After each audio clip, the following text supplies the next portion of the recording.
And here we are. This is day 2. Thank you, Chef Payne. Look at these babies. Okay, we're gonna feed these, but I just wanna talk about, look how big Wheatley is. So the bottom of that piece of tape is where the top of the starter came yesterday.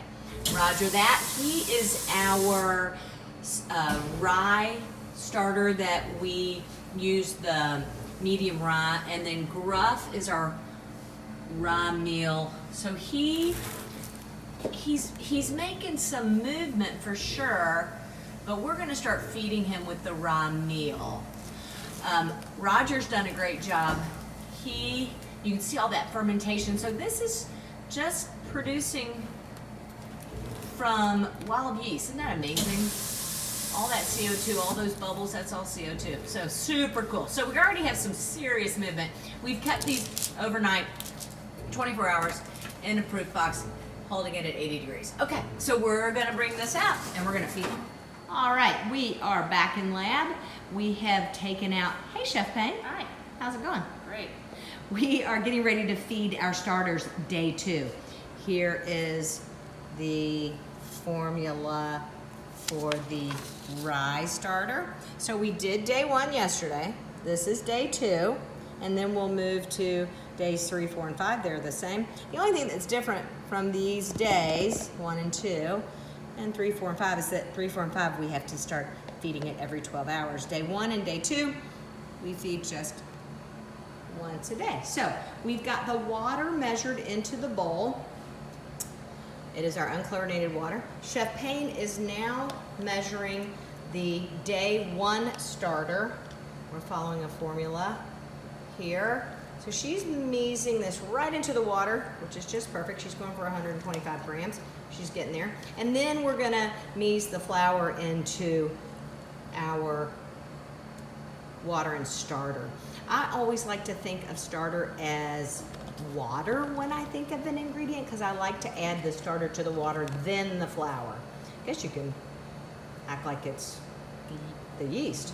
Yeah, so in our method where we like to add water to the bowl first and then the yeast, dry ingredients, salt last, that would make perfectly good sense. Okay, so now she's got that mixed, and we have pre-measured the rye flour. So Chef Payne, if you want to just drop that rye flour into that bowl, doesn't have to be on the scale, and then just she's going to use a spatula, and then we're going to transfer it into a new clean container. So feel free when you're at home to rinse out the container that you take your day 1 from, or day 2 or 5 or 12, whatever day you're working on. Wash that out, put it back into your container. Remember to spray your container. In one of the videos that I posted for the Sourdough Week is Reverend Elizabeth Ruff, who owns Honore Flour Mill and Flour and Mill, Farm and Mill, something, whatever.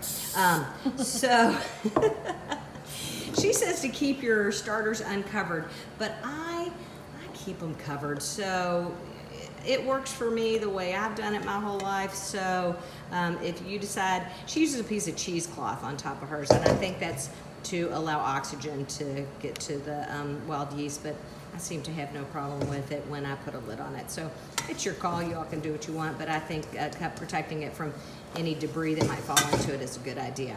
All right, Buddha bang. So you might be asking, what do I do with day 1 starter? Unfortunately, with day 1 starter, you pitch it. There's really nothing you can do with it. So here we are, super yummy.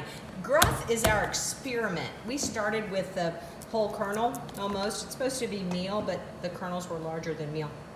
So we're adding the medium rye to it now. So very exciting.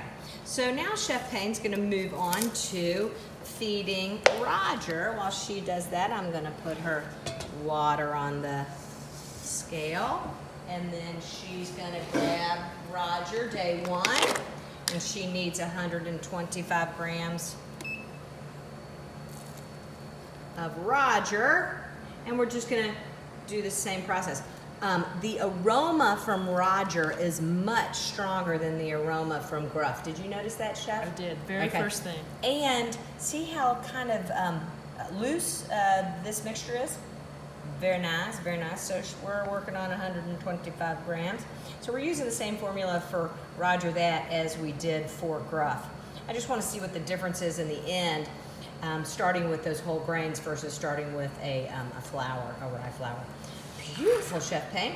Then we've pre-measured your rye flour. We're going to go back to the bench. She's going to mix up her rye flour. And what do we do with Roger That day one? Unfortunately, we pitch him. So if you are living with someone in the dorms and you are feeding your sours, make sure to empty your trash every day because they get stinky.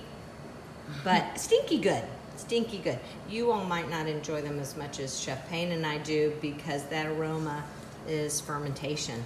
So some of you might think it smells like dirty socks or something. So. All right, so Chef Payne is mixing up Roger That. And see how she can easily mix the rye? When you get to the bread one, the one that has whole wheat in it, it's gonna be much thicker. So she's prepping her container. Bada bing, bada bang. She is fabulous. And while she's doing that, I'm gonna move the next starter onto her scale. Tear that scale out. I'm gonna grab her Wheatley, Mr. Wheatley, and the flour that we have pre-mixed. All right, so she needs, let me show you this recipe.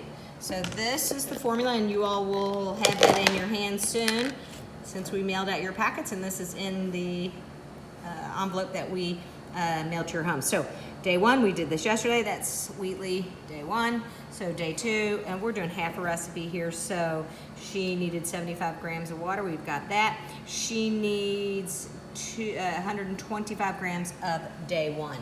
So Wheatley is big, man. Wheatley's big and fat, and look at all those CO2 bubbles. Now, Wheatley is he's gonna change his little temperament once acids build. He will, he'll thin out, kind of like that rye one. All right, let's see, you're just a little bit over. We need 125, and you just grab with your fingers and just pinch a piece off. Yeah, perfect.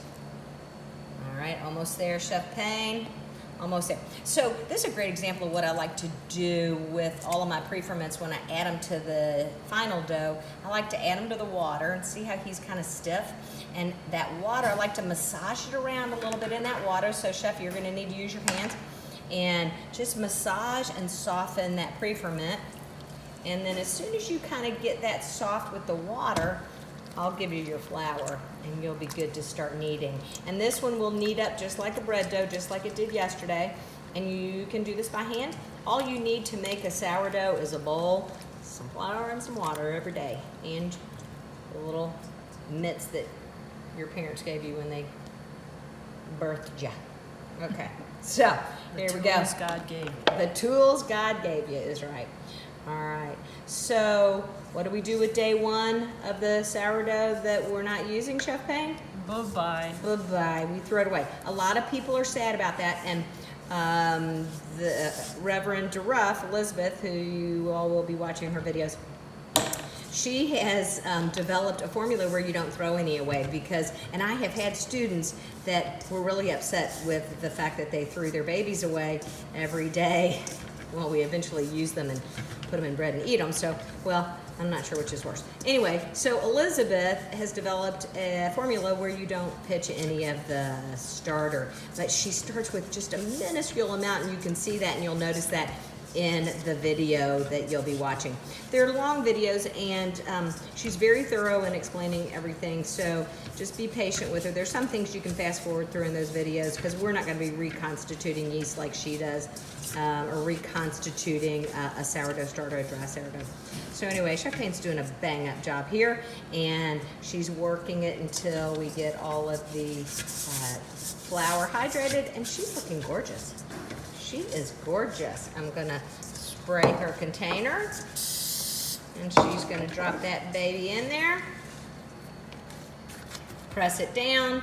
We'll do the same process. We'll tape the a mark on the container where the starter comes to, so that we know where it is tomorrow. So these will go back into a warm environment, 80 degrees, and we will see you tomorrow when we feed them for their third feeding. Tomorrow we'll start feeding them every 12 hours. Yeehaw. So when you all take these home, you'll have to feed your babies twice a day, sort of like that experiment in high school, if anybody had to take one of those crying babies home or something, keep it alive, or an egg or something like that.